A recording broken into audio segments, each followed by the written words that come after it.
Live from the Newsmax studio in New York City, here is Steve Malzberg. Senior officials in this White House have repeatedly over the years, and as recently as Tuesday, described as the president's top foreign policy accomplishments ending the war in Iraq and decimating and destroying core al-Qaeda. Given what we're seeing now in Iraq, can you still claim those as two of your signature achievements? There is no question that the president pledged to end the war in Iraq, and he did, and that was... There's no war in Iraq right now?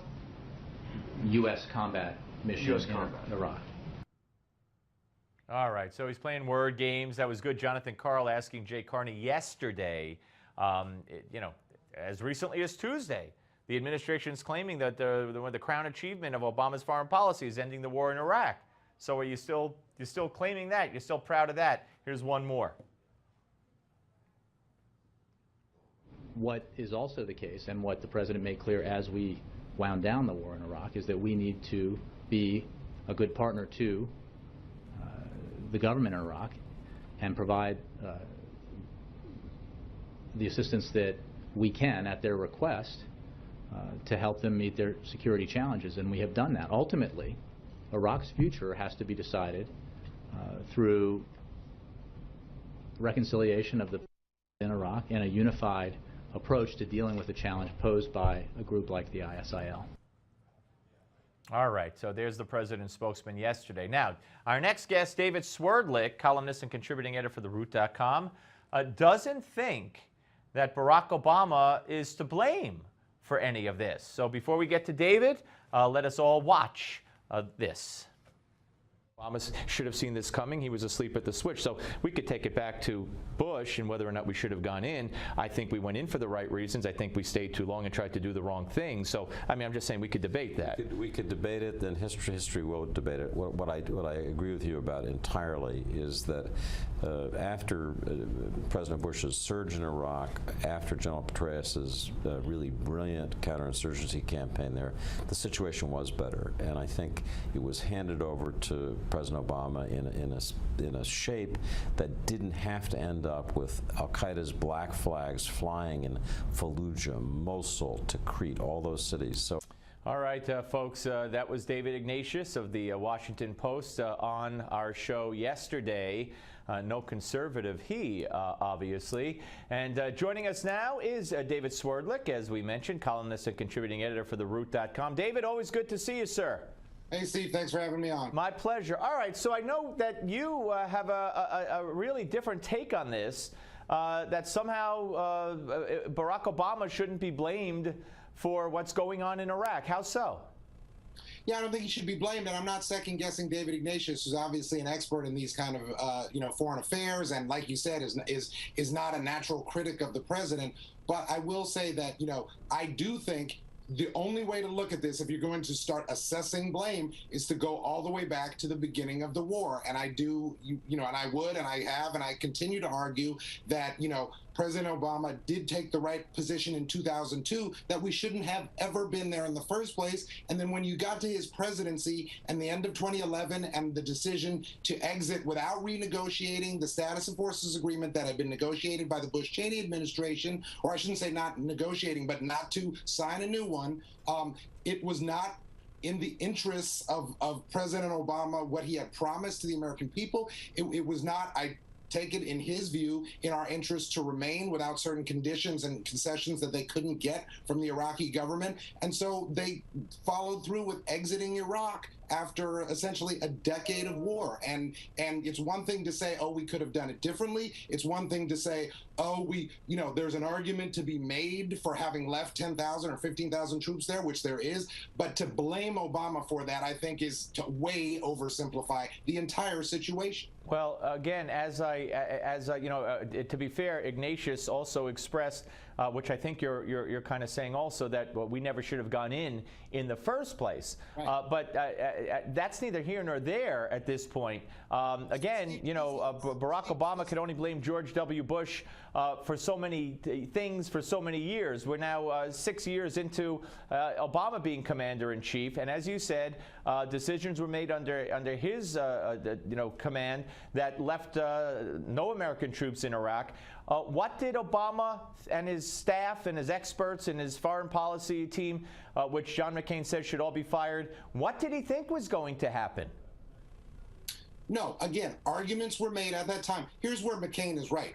People like him, people in the Senate, other leaders did argue that there was a reason for us to leave a residual force in Iraq. And I'm not suggesting that they have no point. There was an argument to be made that residual troops might be a buffer against the kind of violence we're seeing this week. My question would be, one, these people's credibility on the issue also has to be taken into account, because Senator McCain and others, going back to 2003, 2004, 2005, 2006, were arguing, oh, the Iraqi army will be ready to stand up so we can stand down. Every 6 months they were saying that for 5 or 6 years, and it never came to pass. The other thing is that even though President Obama opted not to extend the status of forces agreement, this is a consistent position that he's held from 2002, 2007, 2008, 2011, and this is the position that people voted for with the expectation that he was going to try to make a dignified and exit from Iraq. And so if people can say, well, they don't like the decision, but he was leading in a particular way that was consistent. And finally, Steve, I understand the point you're making, but when it comes to this idea of staying there and troops might have helped, if we had 10,000 troops there now and they were fighting and dying in Mosul now, I don't think the McCains of the world have answered the question, what would they be fighting and dying for? Well, you don't know that this group would ever have dared to do what they're doing. They certainly would not have taken over the U.S. sophisticated weapons from deserting Iraqi troops who are now running away. With an American presence, it would have been, you cannot assume that the scenario would have been the same. So, to say, I mean, so on one hand, you're saying Obama did what he did to be. He's been consistent on this. He ran on this. This is what he believed. That's why he did what he did. Let's assume all that's true.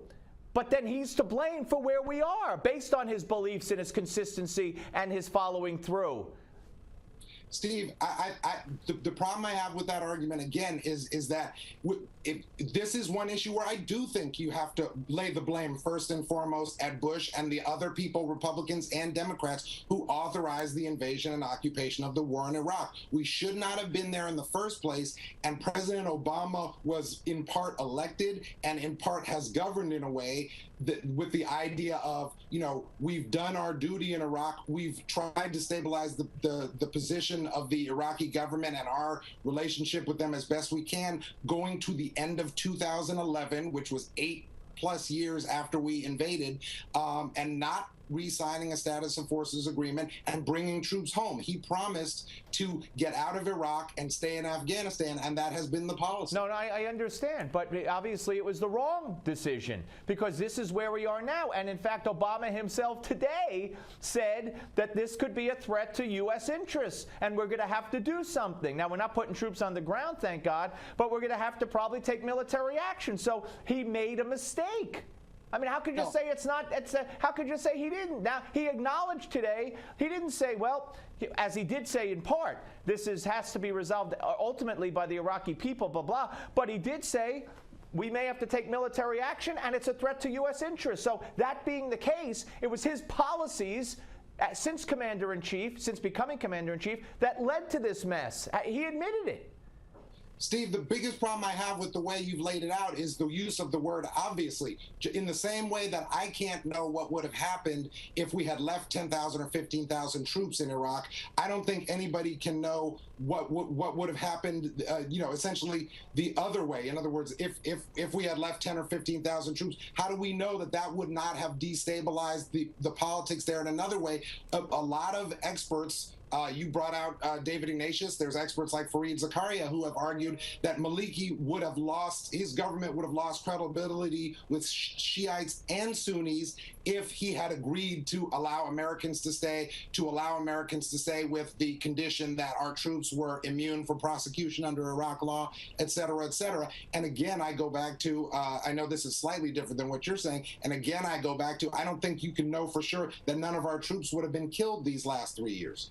Well, no. Well, how could you guarantee that? Of course not. I mean, it's a dangerous place, and war is a danger. But we probably wouldn't have gotten to the point where all the blood and treasure that was spilled, and the limbs that were lost, and the lives that were taken from Americans' bravest and best would go to waste. In effect, as Ralph Peters said, and I'm not putting words in his mouth, but he said it's for naught, with these al-Qaeda flags now flying all over the place. And by the way, I think this has to be taken in a larger context.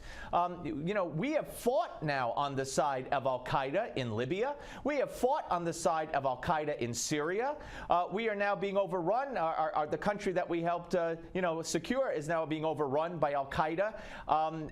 They're building a caliphate from central Syria all the way maybe to Baghdad. That will be Obama's legacy, along with ousting a friend of the United States in Mubarak and supporting the Muslim Brotherhood. You have to look at everything Obama's done, and it seems to be a constant theme. Support the terrorists and support the Brotherhood.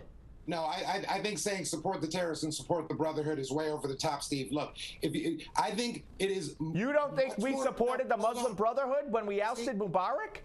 Steve, I think it's much more fair to criticize Obama in Libya because he elected to intervene there along with France and England and other NATO allies, and it initially was a successful military intervention for which the administration, the State Department, the Department of Defense didn't do the proper follow-up to shore up, forces or political factions that were nominally... All right, David, but I just want to make it clear what I said when you said it was over the top. We have fought alongside, there's no denying, questionable people, terrorists with all kinds of al-Qaeda and other affiliations in Syria, in Libya. We certainly did support the Muslim Brotherhood after the ouster of Mubarak. In fact, when the Brotherhood was ousted and the head was put in jail, this administration had objected vehemently. I mean, there's no denying what's happened under Obama's command.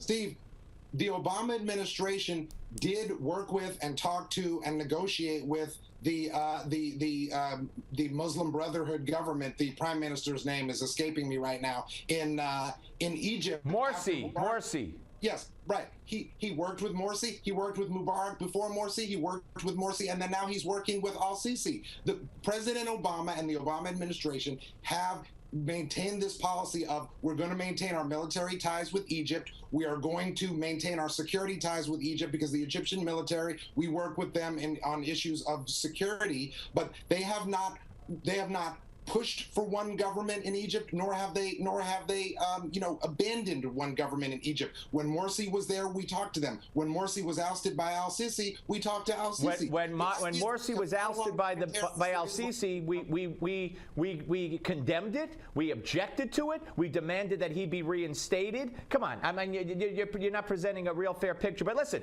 this is a fascinating debate, David. I don't think you are painting a fair picture. Of course you don't. Obama's policy is to talk to the people who are in charge and to also to work with people who have the interests of the United States. Well, I don't see how Al-Qaeda's in Libya and Syria have the interests of the United States, and I don't see how negotiating with the Al-Qaeda network and setting a precedent there is in the interest of the United States either. But David, that's what makes the world go round. We'll speak to you soon. Thank you. Working with the Egyptian military is in our security. All right, I agree with that. But I don't think they're doing it as much as they did. We'll talk to you again. David Swerdlick, ladies and gentlemen, and we're coming back on the Steve Malzberg Show, The Panel. Don't go away.